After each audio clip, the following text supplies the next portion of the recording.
Ya, kita lanjutkan. Nah, jadi tadi saya ulang lagi, kalau plus yang plus itu plus 1 itu buruk, plus 6 itu baik. Ya, jadi atau mau plus 7 ya berarti itu pokoknya yang kecil kalau plus itu semakin ke kecil semakin buruk, ke semakin besar itu semakin baik.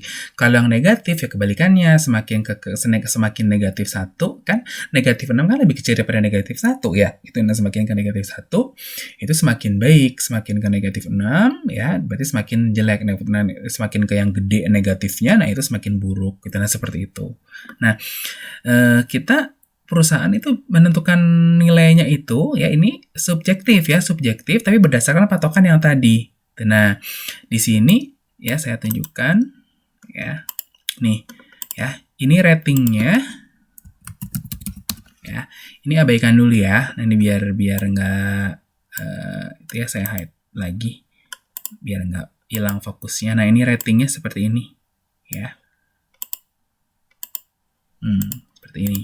Nah jadi misalnya nih di perusahaan ini gitu ya, nih penurunan penjualannya yang signifikan, apa ternyata signifikan, terus dia bilang buruk gitu, tapi nggak buruk-buruk banget deh. Karena sebetulnya buruk ini karena misalnya kondisi pandemi kayak gini gitu ya, buruk tapi kan kondisinya nggak jelek-jelek banget, ada kok perusahaan lain yang lebih jelek gitu, teman-teman produsen ban yang lain tuh lebih jelek gitu. Tahu ya Gajah Tunggal tuh bikin ban ya gitu. Nah GT radial gitu, nah seperti itu. Kalau gitu kita nggak usah kasih 1 deh, kasih 2 aja gitu. Nah itu tuh subjektif ngasih tanya, tapi subjektifnya harus mengikuti aturan ini gitu. Nah seperti itu ya. Nah tapi di sini saya pakai ratingnya 1 sampai 7 ya teman-teman ya, 1 sampai 7 bukan 1 sampai 6 ya. Nah, seperti itu. Nah atau di sini saya ganti deh biar nggak musingin ya gitu. Cuman apa namanya, hati-hati di atasnya di gambarnya itu masih sampai 6 ya gitu. Nah seperti itu. Nah nih ya, nih. Nah, terus ini misalnya imbal hasil yang nggak maksimal karena penjualannya turun dan itu signifikan, ya pasti ya berdampak sama imbal hasilnya nggak akan signifikan ya gitu. Biasanya kita lihat nanti dari angka ROA-nya, angka ROE-nya gitu, nah seperti itu ya. Ya jadi di sini kita kasih, tapi nggak 1 juga, misalnya kita mau kasih 2 deh gitu. Nah itu boleh seperti itu. Terus kemudian kita kasih arus kas, ini ada kondisi keuangan arus kas operasionalnya ternyata masih optimal walaupun penjualannya turun, imbal hasilnya apa namanya nggak maksimal, tapi ternyata arus kasnya masih optimal, positif terus arus kas operasionalnya, misalnya dari laporan keuangannya kas operasionalnya itu positif terus misalnya gitu. Nah berarti penjualan mungkin menurun gitu ya, tapi konsumennya bayarnya tuh rajin gitu ya, nggak ada yang nunggak misalnya seperti itu. Nah itu kan mungkin bahwa arus kas kita optimal gitu ya, positif terus gitu. Nah kita kasih angka di sini berarti baik dong kondisinya gitu ya, tapi kita kasihnya 6 nggak 7 gitu, boleh seperti itu. Begitupun juga yang lainnya ya. Ingat kalau yang negatif itu artinya semakin ke 1 itu semakin baik. Nah berarti ini dia bilang standar mutu kita bagus loh barangnya gitu. Nah berarti ya itu kan bagus ya kondisinya. Nah itu kita kasih minus 1. Nah terus kondisi apa nih yang jelek? Misalnya ini yang menuju ke jelek gitu ya. Nih adanya anak perusahaan, sama perusahaan ini dikasih bobot misalnya minus 5. Artinya mungkin dia merasa anak-anak perusahaan saya tuh nggak terlalu bisa menyupport kita sebetulnya. Ya mungkin mereka memberikan pendapatan ke kita gitu ya, sehingga nanti labanya nambah dan angka investasi kita naik gitu. Nah seperti itu. Nah tapi ternyata misalnya anak-anak perusahaannya tuh unrelated semua diversifikasinya gitu ya.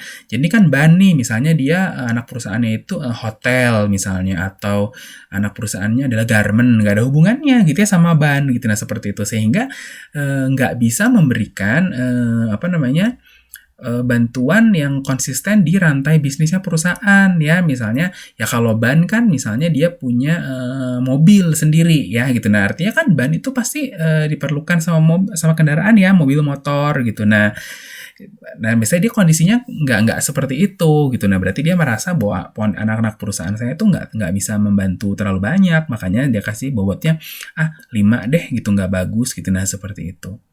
Nah ini sekali lagi ini subjektif tapi ada patokannya. Nah seperti itu ya. Tadi yang saya katakan patokannya di sini ada kok nih kalau ini FPIP itu untuk yang terbaik. Nah ini ya. Terus FPCP ini negatif 1, negatif 7 untuk komponen yang ini yang terbaiknya segini, yang terburuknya segitu. Nah seperti itu. Ya. Nah, seperti itu. Nah, sesudah kita masukin ke rating, ini udah tinggal mudah ya sampai sini. Nah, kita tinggal hitung rata-rata sebetulnya. Salah. Kok ini sih unhide. Nah, sebenarnya kita hitung rata-rata gitu. Nah, cuman kan kalau kita nggak pakai Excel, biasanya kita ngitung rata-rata kan kita jumlahin dulu ya gitu. Nah, di sini saya jumlahin dulu.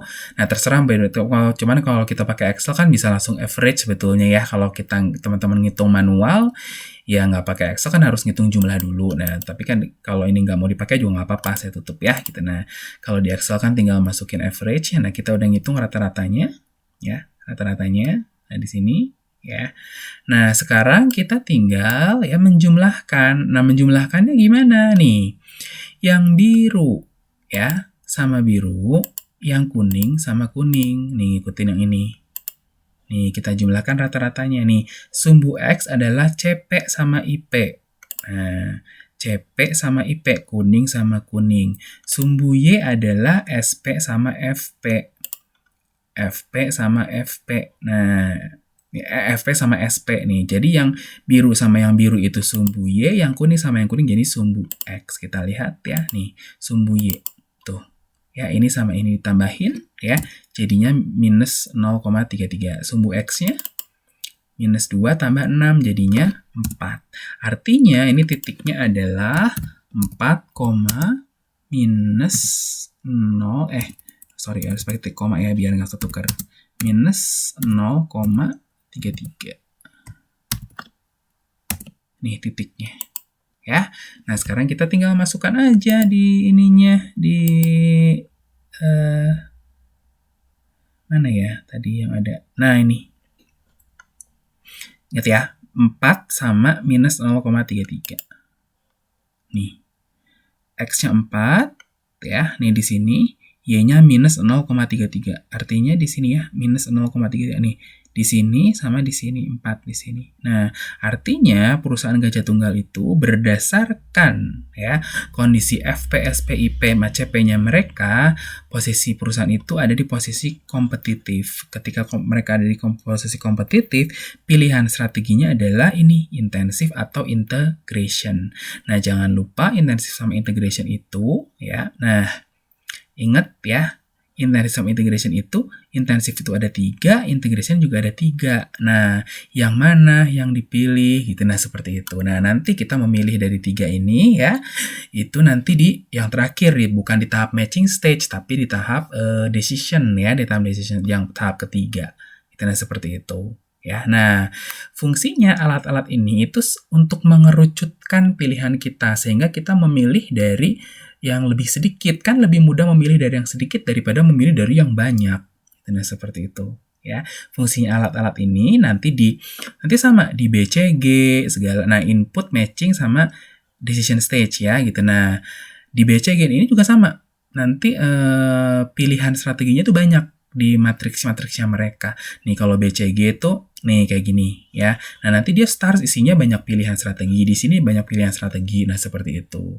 IE juga apalagi. Nanti ini di video selanjutnya ya ininya apa teranginnya. Cuma ini contoh aja. Nah, IE nih apalagi nih. IE 9 kotaknya nanti. Nah, tiap ini itu kelompok strateginya apa? Nah, seperti itu. Ya. Kayak kita lanjutkan di ini selanjutnya ya, di video selanjutnya ya. Terima kasih.